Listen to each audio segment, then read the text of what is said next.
दोस्तों, प्रधानमंत्री बनने के बाद मुझे बेहद अजीब बात पता चली कि केवल भारत ने नेपाल के कुछ हिस्सों पर कब्जा नहीं कर रखा है, बल्कि नेपाल ने भी भारत के कई हिस्सों पर कब्जा कर रखा है। रुकिए, ये मेरे शब्द नहीं हैं, ये शब्द है नेपाल के नवनियुक्त प्रधानमंत्री बालेन शाह जी के।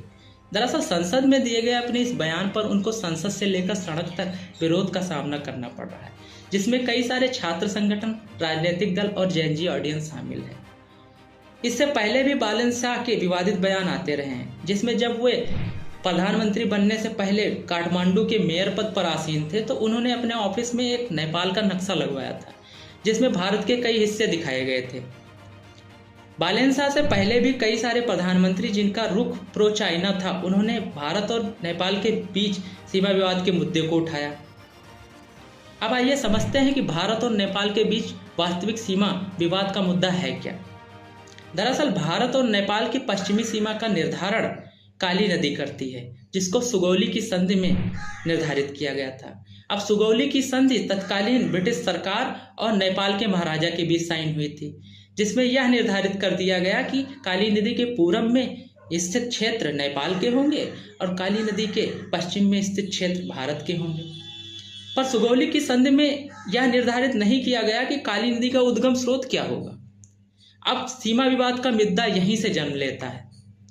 दरअसल नेपाल के अनुसार लिम्पियाधुरा काली नदी का उद्गम स्रोत है। इस तरह अगर सीमा का निर्धारण किया जाए तो काली नदी के पूरब में लिम्पियाधुरा, काला पानी और लिपुलेख स्थित है, जो नेपाल का भाग होगा। अब भारत सरकार का क्या कहना है कि काली नदी का उद्गम से लिपुलेख है। अब इस तरह अगर सीमा का विभाजन किया जाता है तो काली नदी के पश्चिम में लिपुलेख, लिम्पियाधुरा और काला पानी स्थित है। इस तरह ये भारत का हिस्सा होंगे।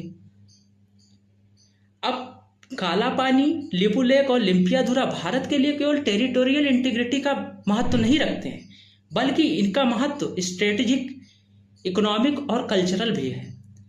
भारत और चाइना के बीच चाहे इकोनॉमिक ट्रेड हो, या फिर कैलाश मानसरोवर की यात्रा, या फिर हायर एल्टीट्यूड से बॉर्डर सर्विलांस का एडवांटेज, इन सभी दृष्टि से भारत के लिए ये तीनों क्षेत्र अहम महत्व रखते हैं।